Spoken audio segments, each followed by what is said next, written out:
Quest presents an unabridged recording of The Last Night by Griff Hosker, narrated by Marston York. Prologue. Weedon, January 1428. I had failed Sir William Strongstaff. He had entrusted me with the protection of the Queen of England and her son. I had been unable to do anything about the Queen, for she took up with a Welshman, Owen Meredith Tudor, and she fled the court. She abandoned her son, King Henry VI, in Windsor, leaving me to be his bodyguard. I had little opportunity to do that which I had promised Sir William, for until he was 7, I could not even think of making him a warrior. And when, shortly after the Queen had gone, the Earl of Warwick, Richard de Beauchamp, brought John Somerset to be his teacher, I was summarily dismissed. It was decided that the young Henry did not need a knight who was not noble-born to be the one who shaped him. The nobles had overridden Sir William's and King Henry V's wishes.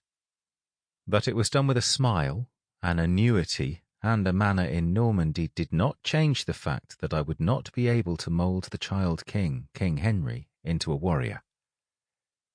Perhaps that was the reason he proved to be such a disappointment.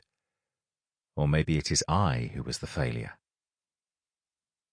Lady Eleanor only outlived her husband by 6 months. She was happy when she died, for she would be with her beloved William Strongstaff. Along with her family, we buried her next to him, and I paid for the stone effigy which covered the grave. I felt that I owed them both. To ensure that I did not attempt to communicate with the young king, I was asked to raise a company and join the English army in Normandy. The commander was the Earl of Salisbury, who had been charged to raise 450 men-at-arms and 2,200 archers. It was easier leaving Weedon than I had expected. There were too many memories there, and each time I saw Sir William's sword and poleaxe, they were a reminder that I had failed him. I could not get it out of my head that the only reason I had not been guarding his back at Valnoy was that I had been watching an infant. Had I been at that battle, then who knows? I might have saved his life or died in his place. Had he lived, then the nobles would not have dared to ignore his advice. Rafe had finally joined James. His wounds had gradually taken him. But before he died, he appointed a reeve for me.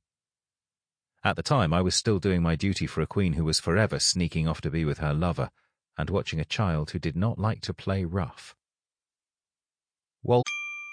Sample complete. Ready to continue?